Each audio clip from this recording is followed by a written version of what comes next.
All right, welcome to Guarantee News. My name is Garrett. I am your host. As usual, if you're watching for a second, a minute, thank you.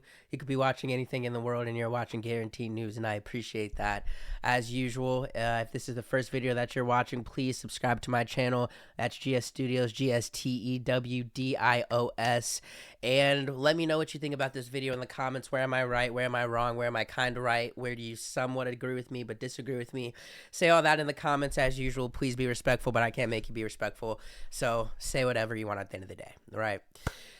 So today's video, we're going to be looking at the Democratic Party, right? We're going to be looking at the Democratic Party and what they're doing and how it's connecting to the current political climate with everything that Trump is doing in his second term. He's just over 100 days, right? So we're going to be looking at that, and kind of right now with Trump just changing and doing so much every single day. I mean, in the first 100 days, for better or worse, he's cut funding from like 1,000 different places, from schools, from government organizations. He's cut a lot of funding for research. He started a tariff war that's supposed to make the economy better, but right now people are saying it's hurting the economy. His immigration plan has been he hasn't deported as many people as he said he would. And the way he's going about his immigration plans has a lot of people curious, again, for better, for worse.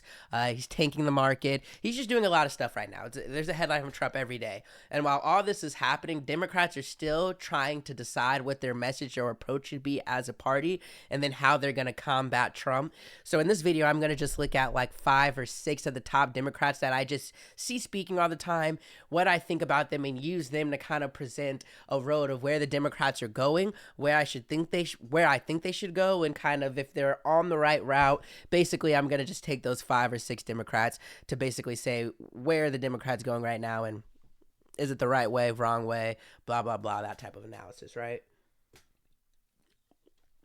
So first, we're gonna go with the biggest and most popular Democrats, I would say, at the moment doing things, and that is Bernie Sanders and AOC. I always get her name wrong. Alexandria Oscio Cortez. Alexandria Oscio Cortez. AOC. Or I'm going to say AOC for the rest of the video. But basically, for the month of April, they've had this fighting oligarchy tour, which oligarchy is basically, they're calling Trump's like second, I was gonna say reign, but it's Trump's second term. They're calling it an oligarchy, which is basically means when a few hold power over the many. Which, we're not gonna talk about that, but you can read into what you think that is, or if that's a good name, right? So they've had this fighting oligarchy tour, and it's been through April. They've been going to a lot of places. Let's start from the bottom. Tucson, Arizona, and they started with her being a special guest, and then she kind of started being on this whole thing, this rally tour with Bernie Sanders and all of them. They went to Los Angeles, Salt Lake City, Utah, Nampa, Idaho, Bakersfield, California, Folsom, California, Missoula, Montana. So they've been in California. That last stop is in Montana, and that would have been what, last week on Wednesday, right? So okay. So this has been drawing massive crowds. You can see from the pictures, massive crowds, right? And these are 2 very popular people coming together from the Democratic Party. Everybody knows Bernie Sanders, and Bernie Sanders is an independent slash Democrat. Everybody knows Bernie Sanders. Everybody knows AOC. They both come from the progressive far left side of the Democratic Party. But during these like rallies and everything, they've been saying, okay, we're trying to come, where they haven't been saying, but they've been talking to the middle class Americans, saying that the hardworking middle class Americans are going to be the ones that are going to help America get out of this Trump oligarchy, get out of this Trump control, go back to the America that we think we should have, right? Or that they think we should have. So they're trying to, obviously they have that far left, but they're trying to present themselves as more to the middle, right? That's something that I think is important to me, because I think so many people just see AOC. Bernie Sanders, I think, from being progressive, has a better, I guess, view to him, but he's so old that he can't be, like, I'll say that right off the top, he's so old that he can't be the main person that we think is going to beat Trump, or the main person that's going to be able to speak out against Trump and it have a little bit of weight to it, right? AOC is seen as so progressive that she's going to need to take all 4 years to even make herself seem to I think the average person that's not in New York or does not know about her or not into politics, it's going to take a long time for her to seem like not just a really crazy liberal, bad liberal, right? Now, let me look into a little bit more about what these rallies have been, what the analysis is behind them, right? And we're going to go to those articles that I think is pretty good. So AOC seizes the moment as Dems seek a new identity. We'll skim through this a little bit. So they're scrambling to find a new identity. Representative Alexandria Ocasio-Cortez is racing to fill that vacuum with a party rooted in Senator Bernie Sanders' left-wing populism. So why it matters. Ocasio-Cortez is drawing tens of thousands of people to her rallies with Sanders, even in red states. She's breaking her own fundraising records and surging in early polling a potential 2028 presidential candidates. It feels to many top Democrats like she's grabbing Sanders' torch as a progressive leader and that he's intentionally passing it to her. The two kindred spirits denied. Of course, they deny it. I would think that's pretty true, and I think that's a smart thing to do because, again, Bernie Sanders is too old for him to keep the last two presidential elections. We thought he could win, and it was a thing, and whatever you feel about that, but he's too old to do that again, right? And with everything going on of people not wanting old people, with just getting out of Joe Biden, like that's the last thing Democratic Party need. Everybody agrees with that. So him passing the torch is good. At first when I was seeing this, I was like, are these going to be like a president, vice president, who's who pair? I'm glad it just seems like he's passing the torch because Bernie, I just don't think we need in 2028. Need as president or vice president, but let's keep going.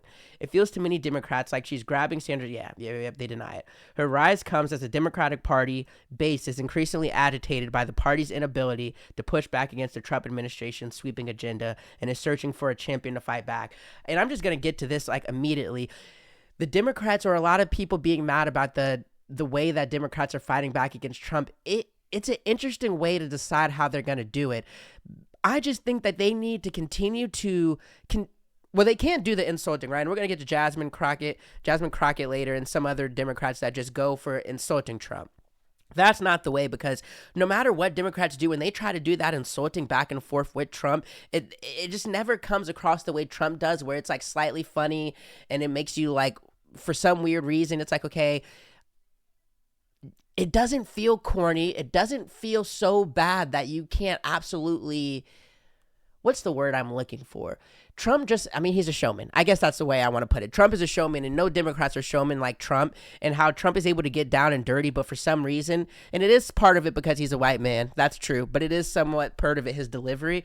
No Democrats have that, so I don't think they should do it that way. They got to do it by just telling the information, and each of the popular Democrats talking to the people that know them, talking to the people that already are listening to them, and using social media to tell the facts about what Trump's doing, right? Because you got to know what he's doing. But then you also got to keep doing the rallies and talking to people and presenting what we need to do to fix it. I don't think going at Trump in Trump's way, battling him back and forth, is the right way to do it. So the Democrats that are mad at other Democrats not like being loud and boisterous or going against Trump the way that Trump goes against them, I don't think that's a good criticism of what the Democrats are doing right now, right? They're doing a lot wrong, but going at Trump by just being disrespectful or trying to do insults or do social media the way Trump does, it's not a good idea. Now, driving the news. OC has been cheered like a political rock star over the past 2 weeks as she and Sanders barnstormed the country with mega rallies for a fighting oligarchy tour. She and Sanders have mobilized large crowds in conservative states, including Utah, Idaho, and Montana. Thousands in Salt Lake City chanted AOC, AOC, AOC as she left the stage. In Idaho, a local union president said introducing Ocasio-Cortez was the greatest honor of my life. Okay. By the numbers, she's 35, the most popular among Democratic politicians. She already has a national brand separate from the 83-year-old Sanders, thanks in part to her massive social media following, not including the account she has for her office. She has 9.1 million followers on Instagram, 12.7 million on X, and 4 million on TikTok. Sanders has 7.6 million Instagram followers. A recent YouGov poll found Ocasio-Cortez had a plus 61 approval rating among Democrats, the highest of any Democrat polled who hasn't run for president or vice president. A Yale University survey released last week found Ocasio-Cortez in second place in a hypothetical Democratic presidential primary behind only former President Kamala Harris. That I want to just say something about right now.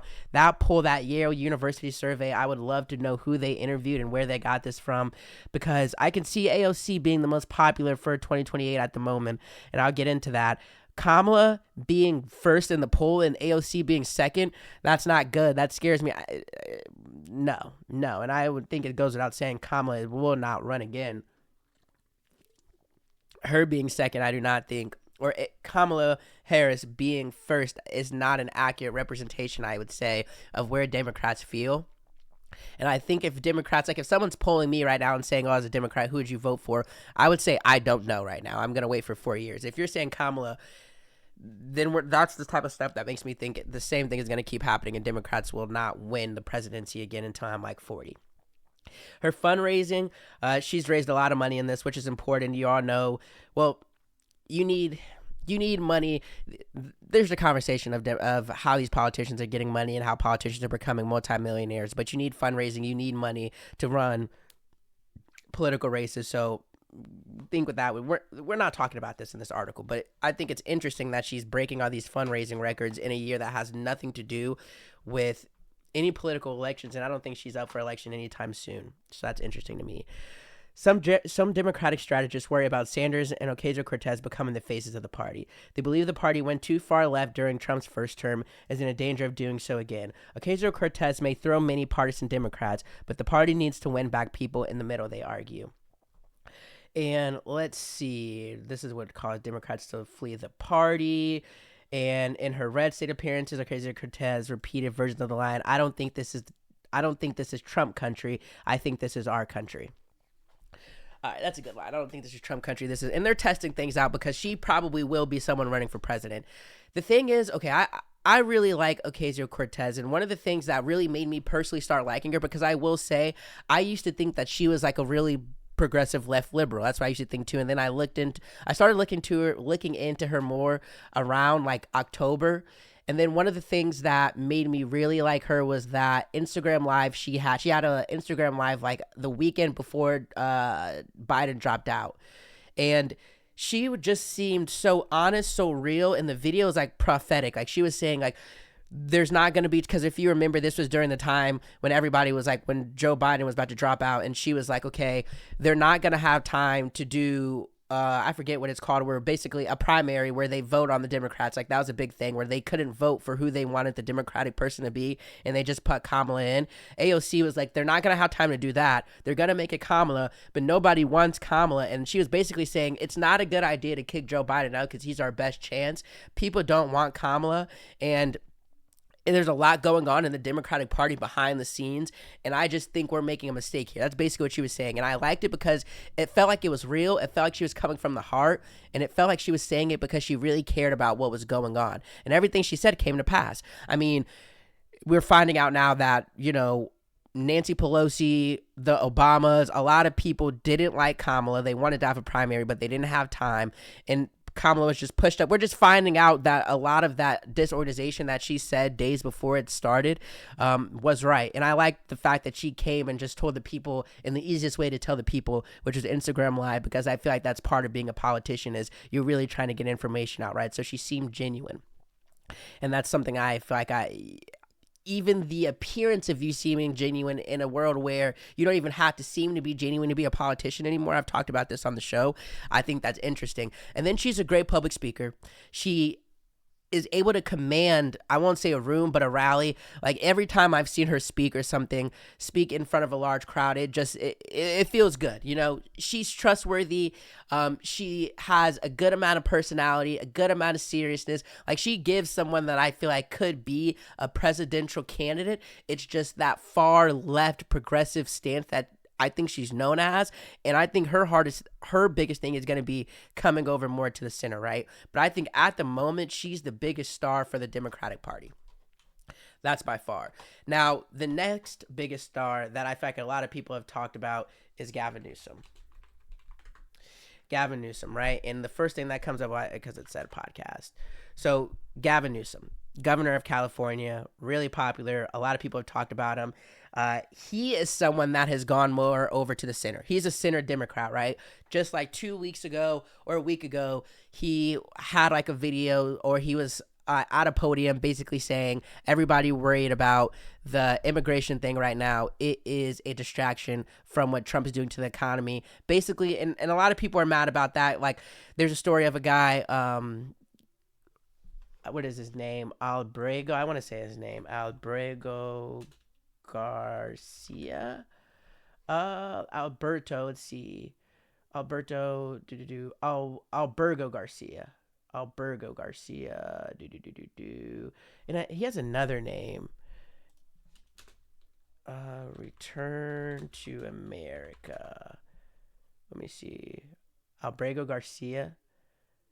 How's it? Albrego Garcia. I want to get his whole name. That's all I'm looking for. Kilmar. Okay, Kilmar Abrego Garcia. I'm bad with names, you guys. Kilmar Abrego Garcia. So Governor Gavin Newsom was talking about basically Abrego Garcia. He was like, this guy was deported by the Trump administration. It's a big story right now. I should be talking about it on Guarantee News, and I probably will soon. But he was basically, they're saying, or people are saying, he was deported on accident, and now the Trump administration is not letting him back in. Gavin Newsom said, this is a distraction right now. We need to be worried about the economy. I only mention this because this is like going to a Republican, going to a center Democrat feeling or talking point of just like, yeah, maybe you don't care that much about immigration or about this random guy being deported, because you just, immigration is not a policy you care about. Everybody cares about the policy of the economy policy. How much does things cost? What's the tariff thing going on? How is this affecting my money? How is this affecting, even if you're an older Democrat, how is this affecting my 401k? Like, that's something that I think everyone cares about. But the thing about that is a lot of Democrats do also care about things like immigration and due process. So that's the whole thing of Gavin Newsom, is him being so in the center. And then he's also got a new podcast that he started. And that's another thing of him going into that more center podcast bro type of thing. And the podcast, I think, is a great idea, right? Because that's one of the things I said the Democratic Party needs to do. That's one of the things the Democratic Party needs to do. We get a little drink. Hold on. They have to be able to talk to people in a way that just seems real. And I get that's like a podcast, but even though now podcasts, they have a little bit of a corny thought to them, or a corny, can't think of the word again, but people just think podcasts and think corny in a little bit of way, right? And then on top of that, there's something about Gavin Newsom, because I think he's gonna be running for president. He's gonna be one of the tops, but there's something about him that throws me off. And I'm just gonna show a clip. He's not even talking. I'm really hoping. It's just his face. It's just his mannerisms. It's just the way that he talks. Let me kind of show a video that he posted from his podcast, and let's look at this. For the Democratic Party, I think this tariff nonsense is just unbelievable opportunity for us to go. These people are insane, and they're reducing your prosperity. I think this is a gift to us. And the reason I have been and will be for the rest of my life a Democrat is that Democrats, we get it wrong, but our heart's in the right place. We're trying to do the right thing. The unifying theory of everything should be that if you're young and you're a good kid, you should be able to have a job that pays a certain wage. You should be able to find someone to fall in love with, and you should be able to have a home. We need 7 million homes in 10 years, manufactured homes that cost 30 to 50% less than homes built on site. We need a minimum wage of $25 an hour. We need a tax holiday for people under the age of 40. We need national service and more third places where people can fall in love. And stop this identity politics. We are here to give everyone a shot. What he's saying in that video, what the guy's saying in that video is true. Democrats do need to stop the identity politics. And Gavin Newsom would be perfect just because he's more in the middle. So he doesn't have to fight that whole thing with the average American maybe being like, I don't like everything the Republicans are doing. But also at the same time, the Democrats are just so judgmental, and they're so over there with so much stuff that I can't get behind in any way. I feel like being a Republican is more easier to be in the middle. He gets away of that argument, right?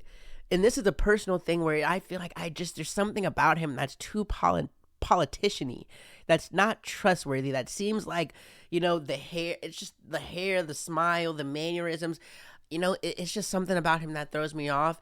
And I wonder if it's just me. I'd love to see polling on him. And even just saying that in that polling that we saw in the Axios article where they were talking about AOC, where they said like Kamala was 1, AOC was 2. And then I think it also said like nobody else, like we'll go back to it. I think it said like nobody else had more than like 3. We found that, and this is Yale. We found that a plurality of Democrats and Democratic-leaning independents would vote for former Vice President Kamala Harris, 27.5%, if the 2028 Democratic primary were held today. AOC, 21.3%, came in second, Pete Buttigieg in third, and no other Democrat received more than 5% of votes. So he's not even popular, I would say, if he's not getting even 5% of votes, even though I did say I'm curious about the legitimacy of that poll. But I would just want to know in the comments one question, like, what do you guys think of Gavin Newsom from what you've known about him? Or even just seeing this video, is it just me that seems like he's untrustworthy, or am I kind of seem amped up for this? But he'll be there. I think he'll be big, but he'll have to get more popular. The podcast is a way to do that. And I think he'll have to, I don't know, be more personable. And I don't think he should switch so far over to the left that he becomes like one of those silent Trump fans or one of those people that don't argue with Trump. We definitely need somebody that's going to be against Trump openly and freely and in a way that's confident, but not trying to throw mud like how he throws mud, right? So he's pretty perfect. Just don't trust him. I don't know. I don't know. There's something. I'm going to do my more research on Gavin Newsom and probably come back again. But there's something about him that just throws me off. But his messaging is going to be easier, I think, for AOC. It's just how he's going to build that following that AOC has, right? So that's Gavin Newsom. That's someone that's popular. I've been seeing a lot about him, and the podcast is interesting. I have to look into him more. Now let's look at somebody else that you've probably seen on social media for, you know, probably something she said that was funny, entertaining, or something where she's just cutting through the BS and saying what everybody's thinking, and that's Jasmine Crockett. I really like her. I like how direct she is, and I think she'll be big in a major factor in politics for a while. She's a representative, a congresswoman from Texas. The thing about it is she's almost too direct, right? Like she called the governor of Texas, Governor Hot Wheels. Let me try to find that. Y'all know we got Governor Hot Wheels down there. Come on now. And the only thing hot about him is that he is a hot ass mess. Y'all know so, we got. I don't know. They were at some. This was like a week or two ago. This was March 25th, so end of March. This was like at, and let me see what someone says about it. Poncho Central for Hot Wheels. Comment. We're not gonna get into that. Who cares? And then let's see. Governor of Texas, Gary Abbott. If you don't know about him, a lot of people hate him. He's fried. He does a lot of things that you probably don't like, or you maybe love, depending on how you think. But he's in a wheelchair. She called him Governor Hot Wheels. It is a little funny. He is fried, but it's one of those things where she's that version of Democrats where I'm saying that's not the way I think you win most of the country, but people like this are needed, but you don't have them at the top. You feel me? I don't think she's the one that you say, okay, we're gonna put all the eggs in the basket, or she's gonna get the hype to be a presidential candidate. So I don't think she'll be that. But I think the Democratic Party needs to find a way to prop her up and make her one of the big ones, right? Like one of those household names for Democrats. Because she just cuts to the BS. When you're watching like those Congress meetings or the Congress things that are kind of sometimes a lot of BS from the ones that I've watched, where they just ask a lot of questions, but then it ends up where it feels like they ask a lot of questions. The questions are hard, but then, and I'm thinking of the confirmation hearings for Trump's cabinet, they just confirm everybody. They just confirm the people anyways, or it doesn't seem like anything changes. They're just asking hard questions at this time, right? She's one of those ones to seem like she's really about business. So I think she's important, but I wanted to talk about her to show a side of the Democratic Party that I don't think is the way or the messaging that you beat Trump, right? And the Governor Hot Wheels thing, like she said multiple things. She has said multiple things like that. I think she had like a tweet on X. Let me find it first, that I thought was like just her getting past the BS and it's honest, it's real. I like her, but it's just like, that's not, I think, what you should be doing as a whole, I would say. Let's look at this. If I can find it. If I can't find it in a second, I'm gonna. Yeah, this was her talking about, like, even tweets like this. Like, I like this. So are we still more upset about, and she tweeted this on 2 days ago, what's it, Tuesday, so on Sunday. So are we still more upset about diverse but qualified, yet presumed unqualified hires than DUI hires? DUI, and she's talking about Pete Hegseth. For all of you that don't know, quick little thing, Pete Hegseth, the defense secretary that we talked about on Guarantee News for a couple weeks ago, he was in the Signal chat releasing war messages. He got leaked again today for releasing messages similar to that to his wife and I guess his brother. So she's talking about this, and we'll get to Pete Hegseth in another episode again because how he should be fired. But asking for anyone who cares about U.S. national security. Just pretend it was me that was incompetent like Hegseth and all the things you'd say about me. Apply them to him. If you can't imagine saying anything bad about the fact that he's an entire national security threat, that's what we call him enjoying privilege. Thanks for coming to my TED Talk. She's good. She's really good. But there needs to be a few of those, right? This can't be a whole party thing. And that's the only thing I really wanted to say with her. Now, Cory Booker. We got Cory Booker. The only thing I'll say with him is I think we need more Democrats. He's the one that did the what was it? The like what's the protest? He's the one that did, like, he makes history with the longest Senate floor speech and protest of Trump. He was the one, like, last week he was sitting up on the Congress for like a whole 24, 38 hours, whatever it was, and basically just going through all the stuff Trump has been doing. And the idea of what he did is great, but the fact that it just seemed like it didn't get a good response from people, which I thought it would, because I thought it was good, because to me, again, it shows that appearance that you at least somewhat kind of care.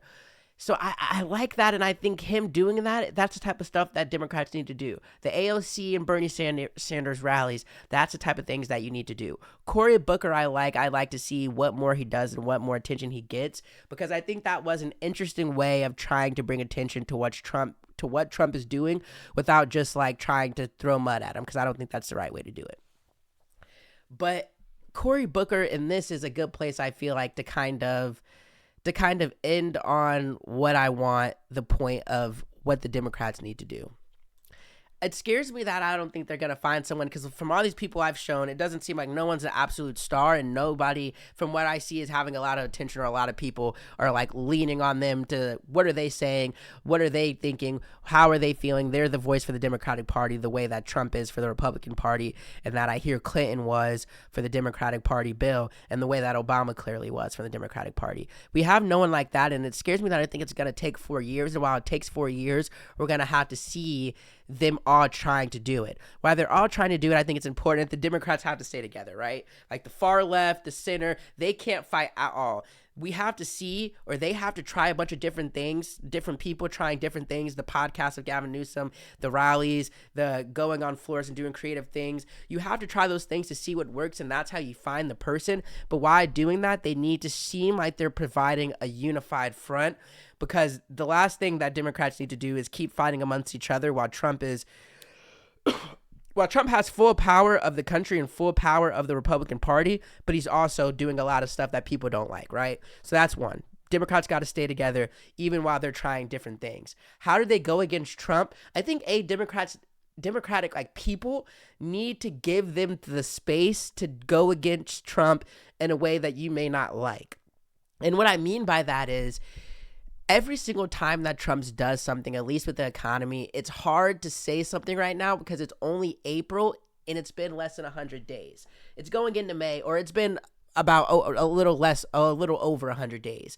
So it's like the argument of give Trump more time is still prevalent, and it just seems like they're whining, and it's just not a good look politically. I think the way that you do it should just be real and kind of be like a news source other than like a CNN. Like, just say it's like they need to have a journalism perspective to them, the Democrats right now. They need to give all the information. They need to go to where people are. That's why I think rallies are good. I think that's what things like with Senator Booker's doing. I don't think he's a senator, what Cory Booker was doing, where he was like reading letters from people and going through facts, like tell the facts in a way that are entertaining and make people watch, and make yourself seem personable, and figure out a way by trying different ways to tap into the average American that's younger, because that's what Democrats need, right? But I don't think Democrats should expect them to argue, to go on CNN like Abby Phillips or somewhere on a round table and just like argue and scream for 20 minutes and then get off. I don't think that's the right way to do it. I just think they gotta a little bit go back into the shadows. And while they're going back into the shadows as far as the insulting everything of Trump, be loud and open about introducing people and about going and listening to people and being in people's faces, right? And I mean that on social media and through rallies. But I will say it does look bad, though. And that's where I'll leave it on. AOC, I think, is the top, and I don't think she is going to be the one to be able to do it. There has to be someone else. And I think it's someone we haven't seen. Excuse me with that. I think the person that is going to end up being the real Democrat, that's going to be the new face, I don't think it's AOC. I don't think it's Gavin Newsom. Maybe it's someone like a Cory Booker who's like not really popular. Maybe it's that Maryland governor. I think it was the senator that went to try to get the Guillermo Alberto Garcia, tried to get him out of that President El Salvador, which we're talking about as well. But I will say the Democrats need to keep trying to do things to see what sticks. But once they find that person that seems to have like a good little rating, a good in the polls, and we're going to get into more polls on the show as well, but once they find that person, they need to just lean on to him or her and prop them up. There can't be any more of everybody going across with the different things. And then once they find this person, they need to have a centralized message. So the far left and the center of the Democratic Party need to come together, coalesce, and do a whole thing of strategic planning on how they're going to talk. And then once that happens, Democrats need to also realize we don't need a Democratic person that's going to do every single thing that we want or fulfill every single vision that we have. Especially, I would say this about to the far left Democrats that are kind of judgmental. Everybody knows this. I've talked about this before. We don't need to have a Democratic candidate that fills all those things. We need to just have someone that is likable enough, good at, and this is 2025, 2028 politics when this happens, likable enough, professional enough, but also cares enough to go against Trump. But it has to be the likable enough, and it has to be someone that can just cut through all the BS and talk to people. And Kamala couldn't do that. AOC can do that, but the view of her is weird. Gavin Newsom, it's just something about him that I don't think he has the likable gene. It's almost like he's trying too much to be liked. Everybody else isn't known enough, so we have to figure that out. But when that starts to come more into the light, Democrats have to be prepared to not just be judgmental against the person that we need, while also being judgmental, of course, around someone like Trump. So that's all I'm going to say with that. But the Democratic Party, if I could give them a grade right now, I would give them like a D, because it's just not anything impressive. All right. Continue to watch Guaranteed News. We're going to be covering everything that's going on with the tariff war. We're going to keep going on covering everything that's going on with immigration, and then we're going to start talking more about the playoffs going on right now with the Pacers. Sinner is one of the best movies in years to come out. I'm going to see it again and give a review of that. So there are going to be some new and interesting things coming to Guaranteed News, some new videos, some new topics. So please like and subscribe, comment what you think in the comments below, and have a nice rest of your day. That's a wrap.